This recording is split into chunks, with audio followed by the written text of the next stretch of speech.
네, 오늘 짱 탑10 월요일 시간 돌아왔습니다. 오늘의 출연자 소개해 주시죠. 허준식 해설위원님. 네, 자 오늘은 토마토 투자 클럽의 하재누리 전문가, 또 토마토 투자 자문의 유성치 운영력 나와 계십니다. 어서 오십시오. 네, 안녕하세요.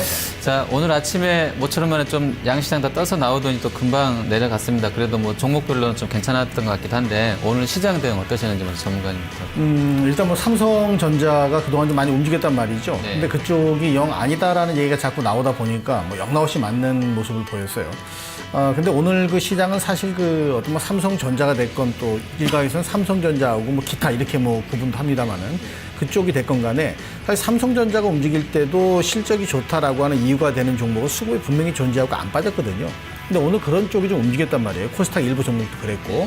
그래서 결국 그 시장이 삼성전자의 어떤 이슈가 되더라도 실적주에 수급이 있으면 움직인다. 거기에 이제 맞춰서 시장을 봐라. 뭐 이런 어떤 시그널이 나온 게 아닌가 이렇게 좀 보여요. 네, 운영위원님 어떠셨어요?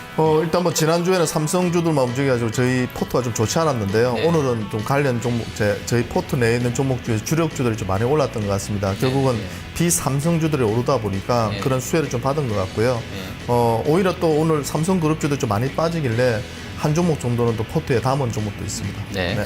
자, 그러셨군요. 그럼 본격적으로 오늘 장 탑10 시작해 보겠습니다. 키워드 보죠, 공유란 앵커.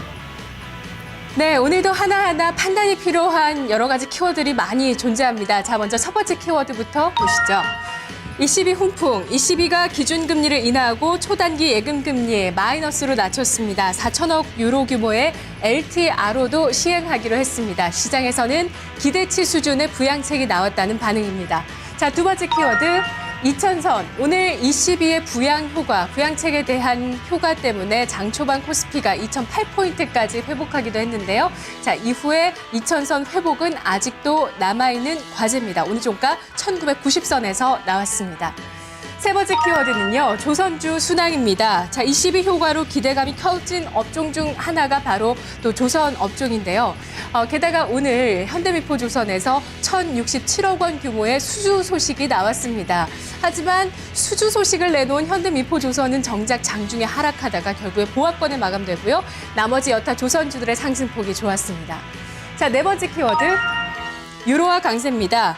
ECB 부양책이 발표된 이후에 유동성이 결국엔 풀리는 정책을 내놓았는데요. 하지만 그동안 약세를 이어왔었던 유로화는 간밤에 또 반등하는 모습들, 이 정책 이후에 반등하는 모습, 강세로 돌아섰는데 단기적인 재료 노출로 인한 반등으로 받아들여야 되는지 아니면 유로존의 디플레를 해결하기 위해서는 좀 더 ECB가 강력한 정책을 내놔야 한다는 시그널로 시장에서 보내고 있는지 판단이 좀 필요할 것 같습니다. 자, 먼저 토론 시작해 주시죠. 네, 자 2000 뭐 제외한다고 그러면 다 이제 ECB 관련된 내용일 것 같은데 유성치 운영위원님 이 중에서 좀 어떤 거 먼저 볼까요? 네, 20일 훈풍 쪽을 아무래도 뽑아봐야 될 것 같습니다. 네. 네. 자, 금리 인하는 뭐 예상했던 대로 나왔는데 뭐 전문가들 분위기 보니까 뭐 아무래도 LTRO가 추가됐던 부분은 네. 좀 예상을 못했던 것 같은데 분위기가 좋았던 것으로 봐야 되겠죠? 일단 지난주에 나왔던 그 내용들을 보면은 뭐 LTR로도 일정 부분은 예상을 했던 것 같고요. 저만 못 마이너스 봤네요. 예금 금리도 예상을 했던 수준이었던 것 같습니다. 네. 결국은 이제 중요한 것은 다 말씀을 해주셨기 때문에 제가 짧게 말씀드리면 네. 유로화가 근데 약세로 돌아야 되거든요. 네, 금리를 예를 들어서 뭐 인하하고 당연히 예금 금리를 마이너스 돌리면은 유로화가 매력이 없어지기 때문에 그 돈이 다른 쪽으로 빠져나가요. 뭐 달러가 강세로 간다든지 해야 되는데. 빠졌잖아요, 먼저. 네. 네, 그런 부분도 네, 좀 있는데요. 그래도 전체적으로 보면 2% 빠졌지만 장기로 지금 한 6개월 이상을 보면요. 유로화가 강세 국면이거든요. 그렇죠. 그래서 네, 네. 그렇게 따져본다면은 제 판단에서는 효과가 그렇게 나타나지 않았다. 이미 시장에서는 어느 정도 22의 정책에 대해서 어느 정도 예상을 했다. 이렇게 볼 수 있을 것 같습니다. 또 역으로 네. 근데 또 환율 얘기가 나오면 또 말이 좀 길어질 수 있겠는데 역으로 또 그렇게 생각해 볼 수도 있잖아요. 오히려 이제 그렇게 했으니 유로존 경기가 앞으로 더 큰 흐름에서는 좋아질 수 있겠다. 그래서 유로화 강세에 배팅하는 또 돈이 들어갈 수도 있잖아요. 그렇죠? 네, 뭐 그럴 수도 있고요. 네. 뭐 제 생각에는 뭐 지금 그 시나리오는 네. 아마 추가적으로 양적 완화를 할 걸로 보입니다. 20에서 미국을 따라서 양적 완화를 할 것이고요. 네. 장기적으로는 유로화도 제 판단에서는 결국에는 약세로 돌 걸로 보이거든요. 그러니까 그렇게 유로가 약세로 간다고요? 유로화가요. 네. 제 생각 조금 다른 생각 갖고 계시는데 전문가님 좀 어떻게 보셨어요? 저는 일단 경기를 회복하기 위해서 경기 네. 부양책을 쓰는 게 돈을 푸는 거죠. 네네. 예. 이 내용 중에 디테일한 거 보면은 하루짜리 금리는 마이너스 금리를 적용한단 말이에요. 네. 그럼 이거는 그만큼 돈을 풀겠다라고 하는 부분이 있다라고 보면은 마이너스 예. 하루 빌리는데 마이너스니 돈을 쓸 사람은 있겠죠. 이렇게 되면 경기는 부양하겠다는 의도가 있고 이 경기가 부양된다는 것은 저는 조금 다른 시각이 이 유로화의 가치가 좀 더 강해질 수 있는 어떤 그 빌미가 될 수 있는 저도 게 그렇게 봤었거든요. 네, 유로 예. 경기가 호전된다면은 네. 네. 가치가 예. 좀 강해질 수 있는 게 예. 그런 상황이 아마 이제 나온 내용 중에서는 먹혔던 것 같고 근데 우리는 그런 내용이 일부 먹히긴 좀 했었죠 오늘 시장에. 네네, 예. 근데 그게 아주 강하게 어필되지 못한 것이 또 상대적으로 좀 이따 한번 얘기가 될 기회가 있을지 모르겠습니다만 네네, 예. 원화 가치가 또 강세가 되다 보니까 그런 예. 부분에서 조금 상쇄된 부분이 있는 거죠. 예. 예. 어쨌든 그러면 분위기는 또 안 좋아진다 그러면 드라기가 언제든 다시 내가 돌아오겠다 이렇게 언제든 나는 준비가 돼 있다고 했는데 그러면 전체적으로 유동성을 푼다는 것은 일단 좀 확인을 해준 거잖아요. 네. 그러면 섹터가 좀 어떻게 오늘 나왔던 섹터 그대로 좀 간다고 보세요? 추가로 좀 말씀드리면 네. 저는 왜 그 유로화가 앞으로도 약세로 진행이 될 거라 보냐면요. 강세로 갈 만큼 유럽 경기 지표들이 올라서지 못하고 있고요. 그렇지 아까 않다. 양쪽 아까 얘기했던 이유도 뭐냐면 네. 내년도까지는 저는 그런 식으로 가야지 유로존이 완만하게 회복될 가능성이 높다고 보거든요. 네네. 그렇기 때문에 큰 흐름에서는 이제 나중에 유로화가 강세로 가겠지만 단기적으로는 그게 쉽지 않다 보고 그런 맥락에서 본다면 방금 말씀하신 것처럼 산업재나 소재 쪽이 단발적으로는 유로화가 당연히 약세로 돌아야지 그 돈이 그저 캐리 트레이드를 이용해서 우리나라로 오는 것이거든요. 네네, 예. 그런데 그 돈이 제한적이라는 거죠. 유로가 지금 저렇게 버티고 있으면 돈이 안 빠져나간다 봐야 되거든요. 그렇게 보면 오히려 유럽 쪽으로 돈이 몰리는 거죠. 그러니까 유로 시장이 오르는 것이고 유로화가 강세로 가는 것이고 이런 흐름이 계속 이어지는 것이거든요. 네네. 그래서 저는 오늘 이제 화학이나 특히 뭐 철강, 뭐 조선 이런 쪽이 올랐지만 이것이 연속적인 그런 반등으로 이어질 거라 보지는 않고요. 아마 시간, 바닥권에서 아마 엎치락 뒤치락 하면서 시간적인 조정을 많이 거치지 않을까 생각이 듭니다. 그 시각이 조금 약간 다른 저희랑 좀 다르실 수 있겠는데, 그러니까 어쨌든 운용용님은 돈을 계속 풀긴 풀 건데 그렇게 되면서 그러니까 유로화 약세를 보면서 계속 풀 건데 그게 단기적으로는 더 연결되다가 결국 길게는 올라가겠지만 단기적으로는 유로화가 약세여야 돈 이쪽으로 좀 쏠려 들어오면서 이쪽 섹터가 된다는 관점이신 거고 또 전문가님은 제가 여쭤보진 않았지만 아마도 같은 생각이시라 그러면 그래도 유로존이 좋아져야 이쪽 섹터가 될 것이다라는 그런 입장을 좀 갖고 계시는 거죠. 그렇죠. 캐리라고 하는 것에 의미를 둔다면은 지역적인 부분이고 네. 이 경기를 활성화시킨다면 경기가 좋아져야 그렇죠. 그러게 되면 네. 우리가 거기 이제 수출 뭐 쉬운 말로 수출도 될 수가 네, 있을 네, 거고 네. 이런 게 이제 우리 관련 기업들의 긴 텀에서 보면은 가장 큰 장점이 될 수가 있죠. 그러면 이제 섹터를 지금 잠깐 점검해 주셨는데 뭐 단기적으로 좀 보고 계시다는 설명이신 거죠? 그런 오늘 네. 올랐던 뭐 화학이나 조선 이런 쪽들이 네. 아니 예전에 그 도표들을 제가 도표를 하나 준비해 왔는데요. 한번 네네, 보시면 예, 보시죠. 예. 예전에 이제 유로 이제 ECB가 어떤 정책적인 효과를 내놨을 때 네. 관련 업종군들이 이제 움직였던 그 상승률들을 보여주는 것인데요. 이게 상한계를 보여주는 시점이 것인데요. 언제 시점 건가요? 이거는 지금 2011년도 말에서 12년도 초까지요? 3월까지의 그 가장 맨 처음에 네. 차로 나왔을 때 그때 ECB가 업종인가요? 부양책을 예. 썼을 때 예. 상한계를 보여주는 건데요. 네네. 그때도 보시면은 이제 철강, 화학 그리고 금융주 쪽하고 정유주 쪽, 뭐 조선 쪽 이런 쪽이 강하게 움직였거든요. 오늘과 그래서 똑같은 흐름. 네, 그렇습니다. 예, 예. 근데 그때도 이제 보면은 그 이후로 우리 코스피 지수가 보면요. 그 관련 종목도 마찬가지인데 한 바닥권에서 한 많게는 한 20% 정도 올라온 종목들도 있었어요. 네, 그런데 예, 예. 또 한 석 달, 6개월 후에 보면 다시 제자리에 돌아온 종목들이 대부분입니다. 그 말은 기업들의 실적이 결국은 좋아져야 되고요. 아까 우리 두 분께서 말씀하신 것처럼 유로존의 경기가 좋아지고 그것이 실질적으로 기업들의 실적으로 좋아질 때 본격적인 상승으로 가는 거지 지금은 유동성으로 제한적인 반동 정도만 이끌어내지 않을까 싶습니다. 이 표를 보면 그러니까 오늘 올랐던 뭐 철강이랑 화학, 그다음에 은행, 증권, 정유, 조선건설 뭐 다 들어가 있네. 똑같은 흐름이 좀 나타나고 있는 것 같네요. 네네. 전문가님 좀 어떻게 보세요? 섹터들 연속성이 있을 것으로 보세요? 사실 상승? 지금 이 미국이 처음에 경기 부양한다고 나왔을 때 전체적으로 올랐냐 하면 가다 말았거든요. 네. 그럼 유럽이 뭐 그동안 해왔지만 경기 부양을 더 하겠다. 그렇다 하더라도 그게 당장에 어떤 영향을 집중적으로 줄 수는 없을 거예요. 왜냐하면 유럽도 그렇고 미국도 그렇고 우리도 그렇고 중국도 그렇고 거래는 안 늘어납니다. 시장에. 네. 그럼 시장에 어떤 그 액션이 취해지는 게 없다면은 제한적인 움직임이 당장은 보여질 수밖에 없으니까 너무 길게 지금 볼 수는 없겠죠. 좀 짧은 정도의 랠리 정도를 두 분 다 보고 계십니다. 자, 다음 키워드 바로 확인해 보겠습니다. 네, 시장의 논점은 여기로 모아지네요. 22의 그 부양책으로 풀려난 유동성이 어디로 갈 것인가, 그리고 디플레를 극복하기 위한 유로존의 정책이 이것으로서 충분한가. 자, 다음 키워드는요. 1020원 선입니다. 22의 이 부양책 때문에 위험 선호 현상이 일부 자산군에 나타났고 이것이 원화 강세로 좀 오늘 내비쳐졌다는 분석인데요. 오늘 6년여 만에 1020원 선을 내주고 1016원 선에 원달러 환율은 종가를 찍었습니다. 여섯 번째 키워드. 자동차주 약세, 원화 강세 여파 이쪽으로 계속되고 있죠. 자, 장중에 자동차주가 계속 약세였는데요. 현대모비스는 소폭의 반등을 주면서 자동차 3인방 가운데서 가장 양호한 흐름 보여줬습니다. 자, 일곱 번째 키워드, 컴투스. 오늘 컴투스의 2분기 실적에 대한 기대감 나왔습니다. 신작 게임에 대한 기대가 2분기 실적 기대로 이어졌고요. 컴투스뿐만 아니라 게임주의 동반 상승, 그리고 건설주에 대한 2분기 기대감도 시장에 나왔습니다. 자, 2분기 실적 기대감의 종목군도 오늘 좀 확인해 보시죠. 토론 시작해 주시죠. 네, 자 1020원하고 자동차 약세, 컴투스 이렇게 들어와 있는데요.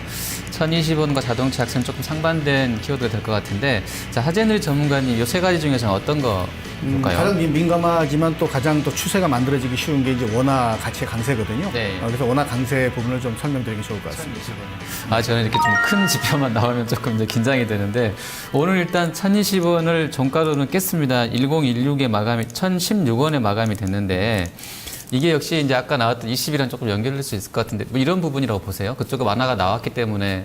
그렇습니다. 아무래도 네. 그런 영향이 분명히 있죠. 그래서 네. 아까 잠깐 말씀드렸듯이 일부 좀 먹혔다 이런 말씀드렸는데 네. 원화 가치가 평가 절상되는 건 분명히 달러 가치하고 상대 입장에 있기 때문에 달러가 약세되면 그만큼 시속 게임상 올라가게 돼 있죠. 그래서 그런 가치가 올라간 것으로 볼 수가 있기 때문에 당연히 뭐 유로존의 영향을 좀 받았다고 볼 수 있겠죠. 네. 자, 그리고 이제 아까 장중이긴 합니다만 제가 그 달러 유한도 체크해 보니까 한 6.24 정도까지 조금 떨어졌더라고요. 약간 떨어진 상황이라서 아시아 통화가 다 지금 강세였었는지 제 체크는 못 했는데, 아무래도 이제 그런 자금들이 좀 풀렸다는 소식에 랠리가 좀 이어졌다라고도 볼 수 있을까요? 어떻게 보세요? 우리 원화까지 같이? 이제 아니 원래 그 이제 유로존에서 돈을 풀게 되면 네. 유로화가 약세로 돌고 달러가 강세로 가고 네, 네, 예. 그러면 상대적으로 이제 원화가 약세로 돌아야 되는 게 맞거든요. 근데 그 구도가 상대적으로 원화가 약세로요? 당연히 달러가 강세로 가니까 원달러 네. 환율이 그죠? 오르니까 원화가 네. 약세로 가면서 올라왔어야 되는 건데 네. 오늘 1020원 깼거든요. 그러니까 그 당연히는 근데 그쪽에서 그런 이벤트가 벌어지게 되면 그러니까 위험 선호가 되게 되니까 네. 우리가 강세로 가는 게 맞잖아요. 우리 회사 아니, 우리 회사랜다. 그러니까 이게 우리 원화 환율이라는 강세로 것이 가는 게. 그러니까 조금 예. 저하고 의견이 이제 그런 부분에서 엇갈리시는 것 같은데 네, 예. 기본적으로는 네, 예. 유로존에서 돈을 풀면 당연히 유로화가 많아지니까 네, 네. 유로화가 약세로 가고요. 네, 네. 그다음에 그 그게 따라서 수급으로는, 달러가 상대적인 그 경쟁 통화이기 때문에 항상 네, 네. 지금 거꾸로 돌거든요. 네, 그러니까 네, 달러가 강세로 가고 그러면 우리는 당연히 원화는 약세로 돌아야 되는데 이 흐름, 그러니까 예전에 우리가 통상적으로 판단했던 이런 흐름들이 요새는 먹혀들지 않는다는 거죠. 근데 예, 저는 예. 개인적인 생각은 왜 그러냐고 판단해 봤을 때 실제 너무 돈이 많이 풀려 있지 않은가. 그리고 지금은 어떤 정책을 써도 그게 이제 먹혀들지 않는 그런 수준까지 들어가지 않나 생각이 들거든요. 네. 그러면서 돈이 워낙 많이 풀려 있으니까 그 시중 자금들이 우리나라라든지 중국이라든지 또는 뭐 대만이라든지 또는 그 외의 시중국들 쪽으로 계속 빠져나가는 네네. 그런 네. 흐름이 지금 연출되면서 이런 현상이 빚어지고 이런 기조로 제가 볼 때는 당분간 좀 지속되지 않을까 하는 생각을 지금 현재로서는 가지고 있습니다. 그 네. 정부가 항상 뭐 1,000원대 이렇게 1020원 요 근처 오면 항상 개입했잖아요. 오늘은 왜 가만히 있었다고 보세요, 전문가님? 개입을 할 수가 없는 것이 우리가 지금 무역수지 흑자를 계속 끌어오기 때문에 네. 여기에 섣불리 개입했다가는 이것도 불공정에 또 관련돼 갖고 괜히 또 타격이 커질 수 있다는 걸 네. 분명히 생각하고 있거든요. 환율 조작국이다. 네, 네, 이래 되면 네. 타격이 커지거든요. 네. 그러니까 그런 것도 비껴가야 되기 때문에 어차피 개입을 적극적으로 하지는 못할 거. 오늘뿐 아니라 당분간 네. 적극적인 개입을 사서 그냥 갖다 원화 가치를 떨어뜨리는 이런 상황은 할 수가 없을 거거든요. 네. 그래서 아마 오늘도 그런 차원에서 보면은 어쩔 수 없이 할 수 없는 그런 상황이 아니었나 싶죠. 예전에 자, 그 이명박 정부 네네. 때는 예. 엄청 강력하게 했거든요. 아, 개입을요? 네. 그러지 않았어요? 비즈니스 프렌들리 엄청 강력하게 한 단서가 천원 건 처음에 막 1,050원 모아도 엄청 강력하게 돈을 예, 퍼부었는데요. 예. 이번에 이번 정부는 왜 이렇게 약하게 할까요? 지금 여기가 25개월, 3개월, 35개월 이렇게 우리가 흑자 진행이 되고 있는 상황도 배제할 수 없거든요. 네. 그러니까 그런 상황에서 원화 가치를 평가 절하를 시켜버린다. 이렇게 되면은 이건 분명히 아까도 말씀드린 대로 환율 조작국이라는 것에 갖다 카테고리를 가둬버리게 되면은 네네. 우리가 그 다음에는 운신의 폭이 더 줄어들죠. 환율에 관련돼서. 그러니까 그런 것들을 감안해서 정필하면 마지막에 한번 크게 쓸 수는 있겠지만은 네. 지금 짜잘하게 쓰다가 어떠한 카테고리 안에 갇혀버리게 되면은 운신의 폭이 없어진다는 걸 생각을 분명히 하고 그럼 있습니다. 전문가님도 좀 그 운용료님하고 같은 견해로 좀 계속 흐른다고 보세요, 아래쪽으로? 원화가치가 평가 원달러- 절상되는 거 네, 말씀하시는 거죠? 원달러 계속 밀린다고 보세요. 그렇죠. 아래로. 원화가치가 네. 평가 절상되는 거는 지난번에도 말씀드렸지만 수순입니다. 그래서 지금 여기 1,016원이 중요한 게 아니라 네. 1,010원이 깨져서 1,000원권 초반으로 가서 살짝 깨져 내려갈 수 있는 상황까지는 방향성이 만들어졌기 때문에 기간이 좀 차이가 있을 수 있겠죠. 네네, 예. 그래서 그런 부분은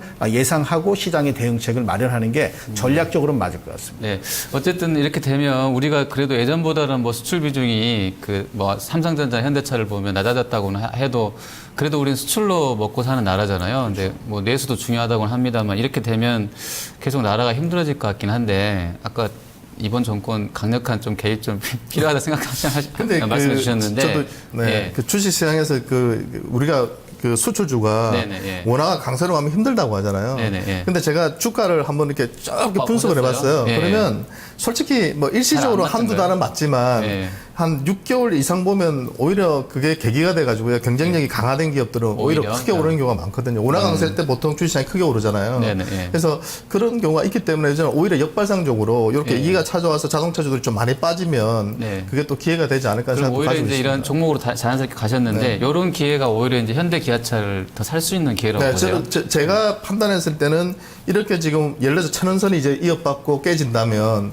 아마 뭐 단기적으로는 조금 더 밀릴 가능성도 있거든요. 네. 그렇지만 그게 오히려 기회가 되지 않을까 하는 생각을 가지고 있습니다. 저는 별로 잘 안 사고 싶은데 이런 게 역발상하시는 그 계속 이런 게 예를 들어서 역발상으로 나가시는데 그 조선 중에서 네. 현대중공업과 대우조선해양을 보면 네네, 원래 네. 현대중공업은 요만큼 올랐습니다. 예, 그죠? 예. 대우조선해양 많이 올랐고. 네. 그러니까 이게 뭐냐면은 똑같이 수출 관련주라고 본다면 네. 빠져야 됩니다. 원칙적으로 우리가 이제 정석적으로 본다면. 네네, 예. 근데 대우조선해양 많이 올랐단 말이에요. 예. 그 속내를 조금 디테일한 면에 쳐다보게 되면은 수급적인 면이 현대중공업은 없고 대우조선해양은 있단 말이죠. 네, 그래서 예. 원화 가치가 평가 절상되건 절하되건 그거는 외형적으로 우리가 표시될 수 있는 어떤 빌미가 될 수는 있지만은 네. 실질적으로는 이걸로 인해서 괜찮은 놈은 사는 매수세가 외국인 쪽에서 달라붙는다는 거죠. 네네. 뭐 내수를 보더라도 빙그레나 메일유업 이런 거는 그 괜찮게 올랐는데요. 그 네. 움직임이 커졌거든요. 네, 근데 대상이나 뭐 롯데제과나 롯데치상 얘는 빠졌단 말이죠. 네. 같은 내수주인데. 네. 그러니까 이것들은 원래는 좋아져야 되잖아요.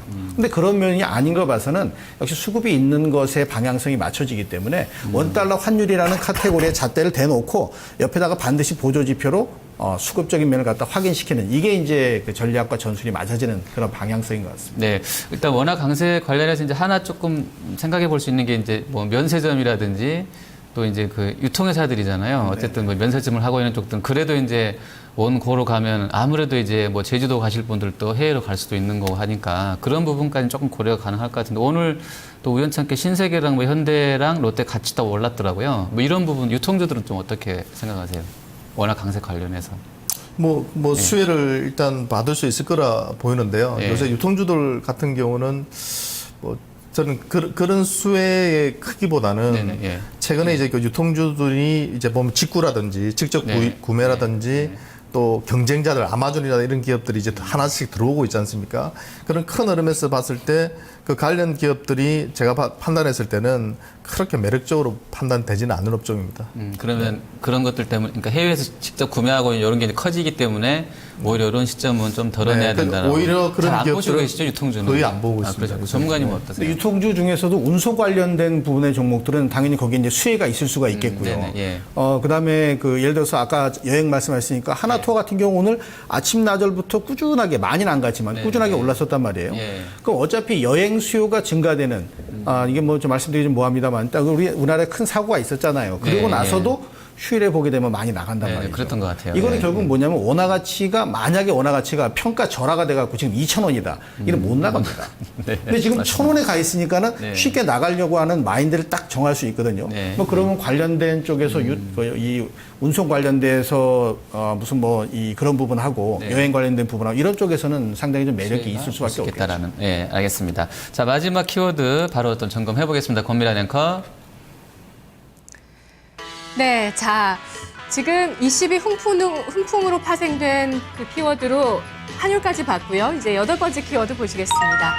자, 비삼성의 반격. 오늘 삼성과 비삼성의 운명이 엇갈렸습니다. 시장의 논점이 여기에 또 하나 숨어 있습니다. 비삼성의 오늘 반격이 나왔고요. 지난주 훨훨 날았었던 삼성그룹 지배구조 재편과 관련해서 지주사주들의 동반 강세도 오늘 꺾였습니다. 자, 한 언론사에 이런 보도가 나왔습니다. 삼성그룹이 지주사 전환을 시도하지 않을 것으로 내부적으로 결론을 지었다라는 내용인데요. 지금 현재 증권가에서 많은 사람들이 분석했던 또 외국계 증권사에서 분석했던 내용과 정반대 의견이 내부적으로 결론이 났다는 언론 보도. 자, 앞으로 이들의 운명은 어떻게 될까요?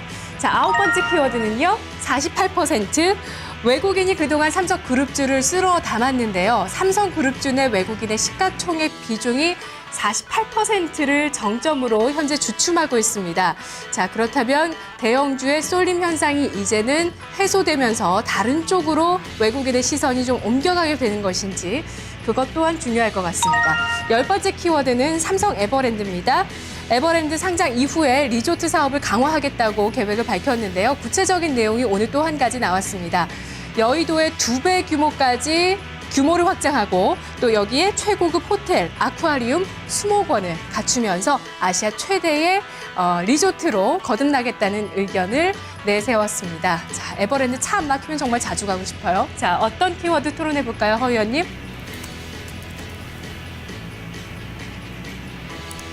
네. 네, 자, 키워드 보겠습니다. 저는 이 중에서 비삼성의 반격으로 좀 가도록 하겠습니다. 전문가님 어떤 거 하실래요? 10개 중에서? 지금 가져갈 만한 거는 저는 이거 환율을 가져갈 만한 게 가장 바람직하지 않나 싶어요, 제 생각은. 환율 쪽으로요? 네. 1020원? 운영님은 어떤 네, 거로? 저는 에버랜드 관련 수혜주들은 그래도 당분간 괜찮지 않을까 싶어서요. 에버랜드로 가져가겠습니다. 에버랜드요? 네. 그거 잠깐 좀 들어볼게요. 저희가 좀 안 했으니까. 오늘 사실 이제 그 기사 나오고 나서나 조금 더 흔들렸는데 저는 시장을 보면서 제일 궁금했던 게 그거예요. 왜 물산이랑 전자만 빠질까? 요거였거든요. 그 부분 어떻게 생각하세요? 일단 다른 핵심이 종목도 잘안 빠졌어요. 그러니까 네. 요번에 지주 관련해서 핵심 자체가 삼성전자를 사업회사와 그 홀딩스 그러니까 지주회사로 나눠 가지고 네, 네. 가고 그다음에 삼성물산을 또 삼성물산 홀딩스와 삼성물산을 나눠서 가는 그런 구도였잖아요. 네, 네. 근데 지주회사 체제로 오늘 기사가 나왔습니다. 안 할 수도 있다. 뭐 이런 네. 기사가 나오니까 아무래도 그동안 그 관련주들이 많이 올랐었기 때문에 거기에 따라서 지주회사가 전환되지 않았을 때 그런 이제 부담이 작용되지 않았나 생각이 듭니다. 네. 그래서 물산이랑 전자는 그럼 그동안 올랐던 부분들이 지주사 전환 때문에 올랐었는데 근데 또 제가 또 생각했던 게 물산은 사실 SDS랑 에버랜드 그 이벤트가 더 강했던 거 아닌가요? 그 지분 가치가 높았기 때문에 나 간다 이거였잖아요. 그러니까 그게 그 시장에서의 판단 자체가 네. 뭐 수급이 그렇게 진행이 돼 보니까요. 우리가 그걸 논리적으로 다 분석하기가 정말 어렵습니다. 네. 말씀하신 것처럼 네. 지분 가치가 상당하지 않습니까? 네, 네. 그럼에도 불구하고 오늘 가장 큰 타격을 받았거든 삼성물산이. 그것은 이제 제 개인적인 생각에서는 워낙 많이 올랐습니다. 삼성그룹주 관련해서도 보면 삼성물산이 가장 많이 올랐다고 판단이 들거든요. 네, 네. 상반기 동안 그럼 많이 올랐기 때문에 좀 많이 그런 빠졌다고 부분에서 보시는. 차익 실현 매물이 좀 집중되지 않았나. 그럼 아까 혹시 사셨다고 하신 종목 바로 공략주로 갈 텐데 사셨다고 한 종목이 그 종목이세요? 아니면 다른? 아닙니다.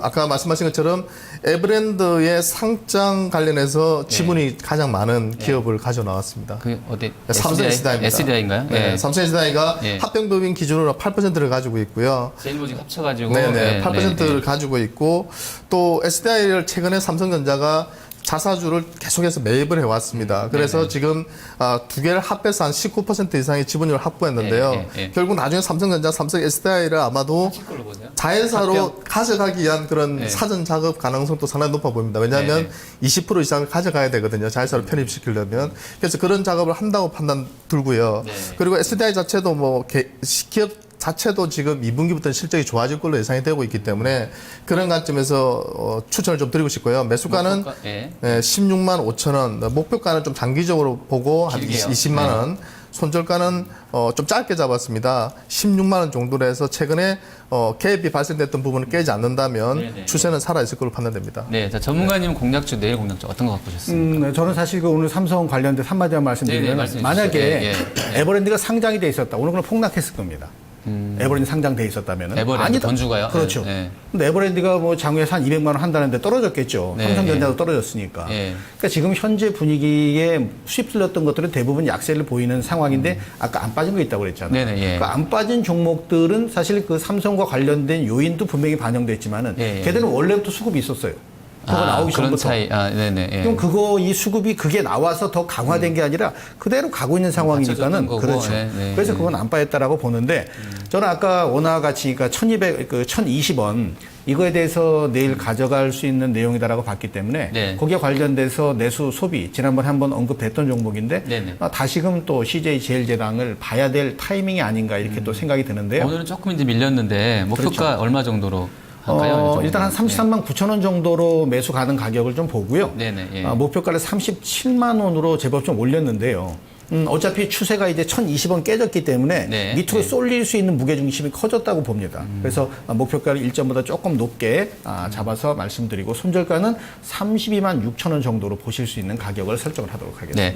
자, CJ 제일제당과 삼성 SDI 오늘 두 분께서 추천해 주셨는데요. 좀 관심권에 놓고 보시면 좋겠습니다. 자, 오늘 시장 일단 지수는 좀 밀려서 나왔습니다만 체감 지수는 좋았던 시장이었던 것 같습니다. 내일도 아마 이런 분위기 추가 상승 기대해 보겠습니다. 시청해주신 여러분 고맙습니다.